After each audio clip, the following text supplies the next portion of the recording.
Hi friends, welcome to our channel. और मैं हूं आपका दोस्त रोशन और फिर आया हूं एक नए वीडियो के साथ में। आई होप दोस्तों आपको ये एक्सेल का बेसिक सीरीज समझ में आ रहा होगा।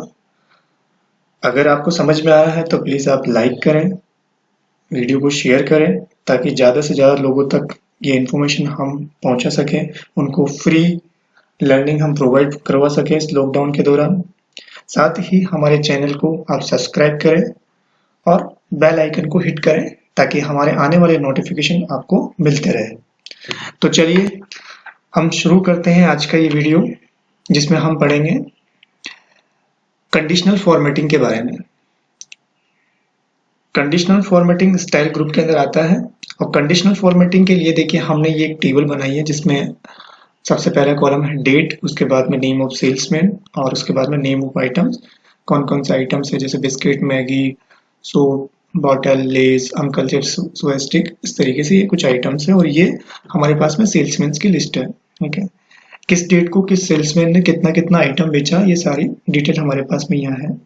अब इस सीट पे, इस टेबल पे हम देखते हैं कि किस तरीके से कंडीशनल फॉर्मेटिंग का यूज किया जाता है और कंडीशनल फॉर्मेटिंग क्या होता है, इस सभी के बारे में हम बात करेंगे आज। तो चलिए शुरू करते हैं। कंडीशनल फॉर्मेटिंग के लिए सबसे पहले हम डेटा को सेलेक्ट करेंगे।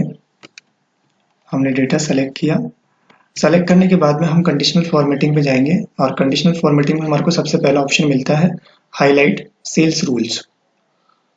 इसके अंदर हमारे को सबसे पहला ऑप्शन मिलता है ग्रेटर देन, उसके बाद में लेस देन, बिटवीन। इन तीनों की अगर मैं बात करूं तो हाईलाइट सेल्स रूल का मतलब होता है कि आपको पर्टिकुलर किसी सेल को हाईलाइट करना एक वैल्यू के हिसाब से। जैसे मैं बोलूं कि मुझे अगर 50 से ज्यादा की वैल्यू को अगर हाईलाइट कराना है तो मैं ग्रेटर देन ऑप्शन यूज करूंगा। अगर मुझे जैसे मान लीजिए कि 30 से कम वाली वैल्यू को हाईलाइट करना है या देखना है, ठीक है, तो मैं लेस देन का यूज करूंगा। और अगर मुझे बिटवीन का यूज करना है तो मैं बिटवीन का यूज होगा कि अगर मैं चाहूं कि मुझे 20 से लेके 50 तक के बीच की जो वैल्यू अगर मुझे हाईलाइट करनी होगी तो मैं बिटवीन का यूज करूंगा। तो सबसे पहले हम देखते हैं ग्रेटर देन का यूज। तो ग्रेटर देन को मैंने यहाँ पे सेलेक्ट किया और मैंने यहाँ पे लिखा 50। तो देखिएगा आप, इस पर जो भी सेलेक्टेड एरिया था उस सेलेक्टेड एरिया के अंदर 50 से ज्यादा वाली वैल्यूज हमारी हाईलाइट हो चुकी है। अगर मैं यहाँ पे इस 48 की जगह 50 लिखता हूं तो ये हाईलाइट नहीं होगा, बिकॉज हमने कौन सा रूल लिया था, ग्रेटर देन वाला। तो हमने 50 डाला था तो 50 से अबव डाला था हमने कि ग्रेटर देन 50, तो 50 से अबव वाले डेटा को ही हाईलाइट करेगा, या वैल्यू को ही हाईलाइट करेगा। उससे कम वाली वैल्यू को या उससे बराबर वाली वैल्यू को हाईलाइट नहीं करेगा। उसके बाद में मैं इसको कंट्रोल जेड करके पीछे आता हूँ, दोबारा नए ऑप्शन पे चलते हैं। कंडीशनल फॉर्मेटिंग पे गए, अगला ऑप्शन आता है लेस देन। लेस देन में आप कोई भी वैल्यू डाल दीजिए, जैसे 20, तो 20 से कम वाले को हाईलाइट करेगा। उसके बाद में हम देखते हैं कौन सा अगला ऑप्शन आता है, बिटवीन। तो बिटवीन में हम लिखेंगे वैल्यू, जैसे मैंने यहाँ पे बोला कि मुझे 20 से 30 के बीच की वैल्यूज को हाईलाइट करना है, तो मैंने यहाँ पे 20 to 30 डाल दिया। वो वैल्यूज हमारे पास में हाईलाइट हो गई, आप देख सकते हैं। उसके बाद में मैंने फिर इसको उठाया, नेक्स्ट ऑप्शन पे चलते हैं। नेक्स्ट ऑप्शन हमारा आता है इक्वल टू। अगर आप चाह रहे हैं कि मुझे यहाँ देखना है 50, ओनली 50, तो आपको यहाँ पे 50 सेलेक्टेड एरिया में जितने भी जो वैल्यू है वो 50 से अगर बराबर है तो वो आपको यहाँ पे हाईलाइट हो जाएगी। उसके बाद में नेक्स्ट ऑप्शन आता है हमारे पास में text that content. Text that contents मतलब अगर आपको किसी टेक्स्ट में से किसी टेक्स्ट को हाईलाइट करना हो, जैसे सपोज मेरे पास में यहाँ पे सेल्समैन की लिस्ट है और इन सेल्समैन की लिस्ट के अंदर मुझे पर्टिकुलर किसी सेल्समैन को हाईलाइट करना है, उसके नेम को हाईलाइट करना है ताकि मैं उसके सारे ट्रांजेक्शन्स देख सकूं। तो मैं यहाँ पे गया कंडीशनल फॉर्मेटिंग पे, हाईलाइट सेल्स पे, और यहाँ पे टेक्स्ट दैट कंटेंट्स पे गया और यहाँ पे मैंने नाम डाल दिया जैसे राम। राम के बारे में जैसे मान लो कि मुझे पूरा उस पर डिटेल देखनी है, कहाँ कहाँ पे राम के सेल्स किए हुए हैं, ठीक है, कौन कौन से डेट्स को राम ने सेल्स किया था, ठीक है, वो सारी चीजें हम यहाँ पे देख सकते हैं। तो देखिए आपकी जो राम है वो यहाँ पे हाईलाइट हो चुका है।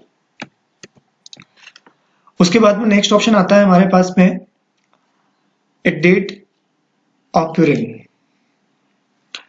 इसका मतलब क्या होता है कि अगर आपको डेट वाइज आपने डेट्स को हाईलाइट करना हो तो किस तरीके से किया जाएगा। तो मैंने सबसे पहले यहाँ पे डेट वाला कॉलम सेलेक्ट किया और कंडीशनल फॉर्मेटिंग पे गया। कंडीशनल फॉर्मेटिंग पे डेट ऑकरिंग पे जाता हूँ तो यहाँ पे मेरे पास में कुछ ऑप्शंस मिलते हैं।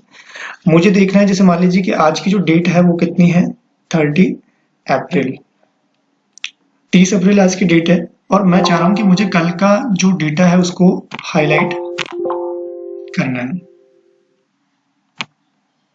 मुझे कल का डेट, मैं एक बार दोबारा चलता हूँ, यहाँ पर डेट ऑकरिंग पे गया, यस्टरडे, यहाँ पे लिखा मुझे कल की डेट का डेटा हाईलाइट करना है, डेट हाईलाइट करनी है। तो आप देखेंगे कि कल आज कितनी है, 30 अप्रैल, और यहाँ पे आ रहा है 29 अप्रैल को हाईलाइट कर देगा।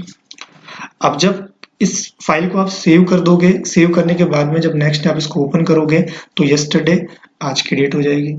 ठीक है, तो ये ऑटोमेटिक सिस्टम के डेट के अकॉर्डिंग चेंज होता रहेगा। उसके बाद में आप टुडे देख सकते हैं कि आज की डेट, ठीक है, जो भी मतलब आपको पर्टिकुलर डेट्स के ट्रांजेक्शन को हाईलाइट करना हो तो आप यहाँ से कर सकते हैं कि जैसे कल की डेट के ट्रांजेक्शन कौन कौन से हैं, ठीक है, और लास्ट 7 डेज के आपके ट्रांजेक्शन कौन कौन से हुए हैं, ठीक है, तो वो आप देख सकते हैं। तो इस तरीके से हमारे पास में काफ़ी सारे ऑप्शन है। लास्ट वीक, तो लास्ट वीक को ये संडे टू सैटरडे लेता है, संडे फर्स्ट डे होता है और सैटरडे लास्ट डे होता है। तो देखिए आप देखेंगे 25 को सैटरडे था और 19 अप्रैल को संडे था। तो यहाँ पे last week, this week, next week, last month, this month, इस तरीके से आप सारी चीजें ले सकते हैं। आपको जैसे मान लो नेक्स्ट मंथ लेना है तो नेक्स्ट मंथ कौन सा जाएगा, मई जाएगा। अगर मैं बोलूँ लास्ट मंथ की बात करूँ तो लास्ट मंथ, ठीक है, ये मार्च के सेलेक्ट करेगा, सॉरी ये दिस मंथ हो गया अप्रैल, तो लास्ट मंथ को सेलेक्ट करेंगे तो लास्ट मंथ आपका मार्च सेलेक्ट हो जाएगा।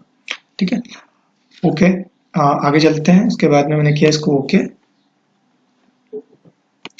नेक्स्ट ऑप्शन आता है हमारे पास में डुप्लीकेट वैल्यूज। डुप्लीकेट वैल्यूज के लिए मैं इसको सेलेक्ट करता हूं, इस डेटा को सेलेक्ट किया। इस पर्टिकुलर डेटा में मुझे जो भी मेरी जो वैल्यूज है वो डुप्लीकेट है तो वो हाईलाइट हो जाए, तो इसके लिए मैंने इसको सेलेक्ट किया और यहाँ पे डुप्लीकेट वैल्यूज पे क्लिक किया।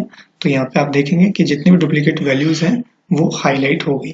तो ये जितनी भी वैल्यूज हैं सब डुप्लीकेट है। यहाँ पे केवल 3 वैल्यू आपकी ऐसी है जो यूनिक है, सॉरी ओनली 2, 50 और 47। अगर आप चाह रहे हैं कि इस डेटा में से मुझे डुप्लीकेट नहीं देखना, यूनिक देखना है कि जो सबसे अलग हो, तो आप इसी डुप्लीकेट वैल्यूज पे जाएंगे और यहाँ पे डुप्लीकेट की जगह यूनिक सेलेक्ट करेंगे। तो आप देखेंगे केवल ये 2 वैल्यू ही आपकी ऐसी है जो कि यूनिक है। आई होप दोस्तों आपको ये वीडियो समझ में आया होगा। इसी की आगे की जो सीरीज है हम नेक्स्ट वीडियो में कवर करेंगे। मैंने ये इसलिए नहीं किया क्योंकि वीडियो बहुत ज़्यादा लंबा हो जाता, ठीक है, और आप इतना टाइम दे नहीं पाते शायद, इसलिए मैंने इस वीडियो को इतना ही